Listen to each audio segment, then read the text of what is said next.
We are going to begin a series broken up into parts to keep it simple. Rather than defining the letters that make up a word one after another in one long, endless video,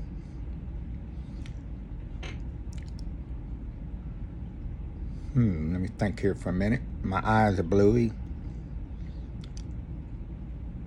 therefore I cannot write down an outline and read it. So that's one of the reasons I have to break this up into parts and dwell on one letter at a time. And the purpose of this particular video is an introduction, so to speak, into the art of primitive association. And we put all that which is primitive together, and we have original thought. A good example is our Bayliner ski boat has a cast iron engine, and iron is primitive.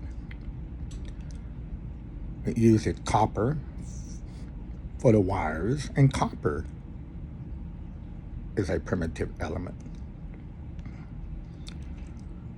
And of course, it uses air.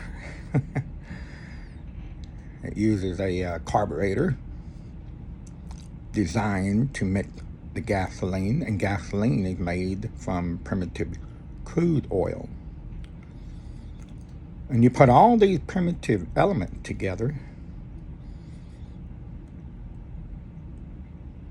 with also fire. Fire is primitive. A good example of that is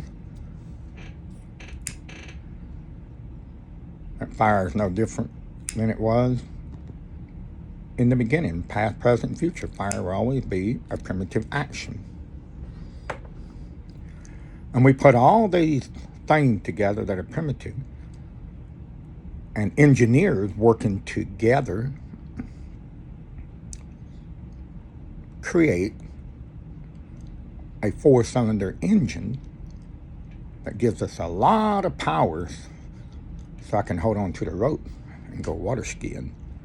I'm 67 years old and I still go water skiing. Gives me energy. I love it. Makes me feel young again. So anyway,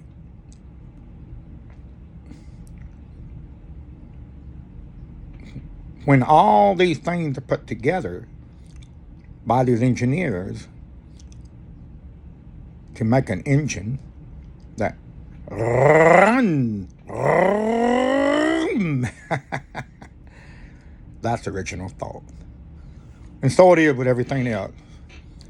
When it comes to engineering words together, and we put all these primitive actions together, which are the letters we use,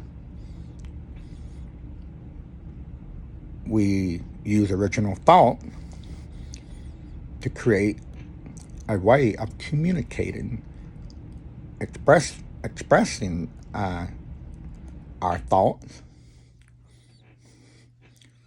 with all these primitive sounds we make. And every primitive sound we make is made with our body, which is primitive: my teeth, my tongue, my nasal. You know, a nasal sound is because it's coming out my nose only. And then open my mouth and go from my nasal to my mouth, ma or na, and so forth. Or we could start with our mouth, the voice, ah, which is all mouth, open mouth, ah, and then as I can put the back of my tongue to the top part of my throat in the back and go from ah, see? In an instant, I went from open mouth to a sound traveling through the narrow passageway of the nasal. There we go. So I think I've said enough in this introduction, and hopefully the student listening, hope their curiosity is still intact.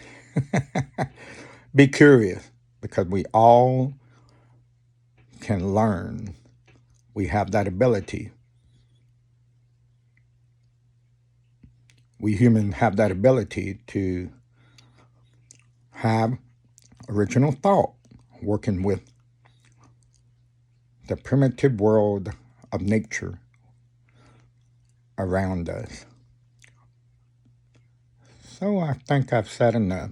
Hopefully this introduction will get us started in understanding the archaic art of primitive association, and also the present day art of primitive association, and in the future as well. See ya, folks.